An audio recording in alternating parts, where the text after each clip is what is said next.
Ah, le nouveau. Te revoilà. Tu tombes bien. Tu veux la suite de l'histoire, c'est ça?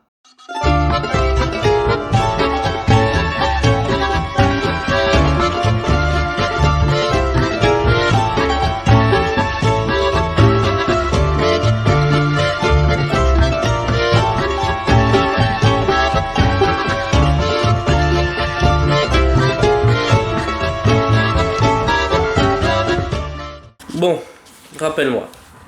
Où est-ce qu'on en était déjà? Ah oui, c'est vrai. Léon de Grelle, la figure du fascisme wallon, avait été nommé Premier ministre suite à une intervention royale. Et moi, je me retrouvais obligé d'appliquer au moins une partie de sa politique. La première chose qu'il fit, c'est renommer le pays. Nous étions désormais la Belgique rexiste. Mais Rex ou pas, mon ambition, elle n'avait pas changé. Faire briller le pays et l'imposer parmi les grandes puissances, coûte que coûte. Et avec les guerres civiles qui éclatent partout en Europe, je sentais bien que c'était le moment de rebattre les cartes. Mais avant tout, pour calmer les ardeurs de notre cher Léon, j'ai décidé de faire appel à la Ligue flamande. Ce sont des fascistes eux aussi, mais venus du nord du pays. Oui, c'est combattre le feu par le feu, mais au moins j'aurais réduit l'influence de Rex. Mais le temps que la Ligue flamande n'arrive, je décide de faire appliquer le programme social dont notre Premier ministre, fraîchement nommé, avait eu l'idée. Enfin, c'était surtout une excuse pour l'occuper. Et parce qu'il me promettait que ça amènerait de la stabilité dans le pays. Et on le sait, une nation forte, c'est une nation stable. Entre deux problèmes politiques, ce sont les scientifiques du pays qui sont venus me trouver. J'aurais avais établi un programme de recherche tout neuf, qui allait servir mes intérêts. J'avais pré-planifié toutes les recherches qu'on pourrait faire dans les années à venir. Et grâce à un système d'arbres de ma conception, il me suffisait de cliquer pour que les scientifiques sachent quel programme lancer. Cette fois-ci, je misais sur l'aviation. Selon moi, dans les années à venir, ce serait le nerf de la guerre. La Ligue flamande finit par arriver et constituer une partie majoritaire au gouvernement.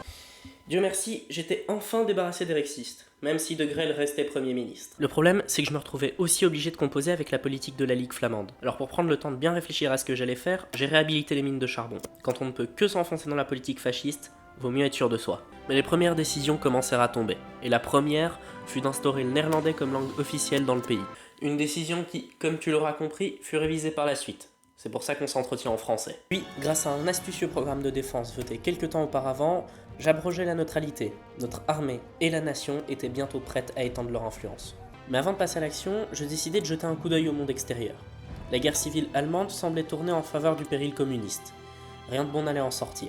Quant à la révolution dans la grande union socialiste, elle se voyait maintenant amputée de la Biélorussie. Comme quoi, les années 30 étaient vraiment des années de changement.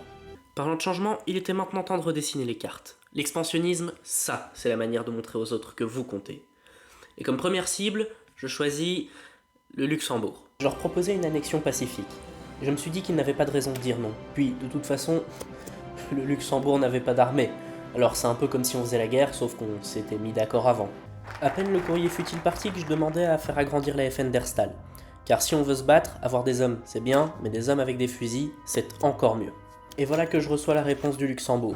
Je ne sais pas si c'est les 4 bataillons de cyclistes à la frontière ou bien le programme de réarmement, mais quoi qu'il arrive, ils ont accepté l'annexion pacifique. Ah là là, l'annexion du Luxembourg. Je m'en souviens comme si c'était hier. Pour l'occasion, je m'étais rendu sur place avec un photographe, histoire d'en garder un souvenir. Enfin bon, toujours est-il que la question luxembourgeoise était désormais réglé. J'en profite alors pour faire créer un réseau d'espionnage. Si nous devenons une nation aussi belliqueuse que nous le voulons, avoir des infiltrés chez nos ennemis pourrait se révéler très utile. Dans le genre des trucs qu'on avait chez nous mais pas en assez grand, il y avait les Flandres. Et les Pays-Bas possédaient la moitié qui nous manquait. C'est donc tout naturellement que je décidai de faire justifier un but de guerre à leur encontre. Peu de temps après, j'eus des nouvelles de mon service d'espionnage. Et je fis placer mon premier agent au Luxembourg pour faire baisser la résistance. Même si nous étions entrés sans armes, tous les citoyens ne se sentaient pas encore intégrés. Quant à mon deuxième agent, je l'avais envoyé en France. Maintenant que nous n'avions plus de garantie de leur part, et démocrates comme ils sont, je craignais qu'ils ne s'impliquent dans nos affaires. Alors, je préférais les faire surveiller. Une fois les revendications réunies, il ne me restait qu'une seule chose à faire. Annoncer officiellement aux Pays-Bas ma déclaration de guerre.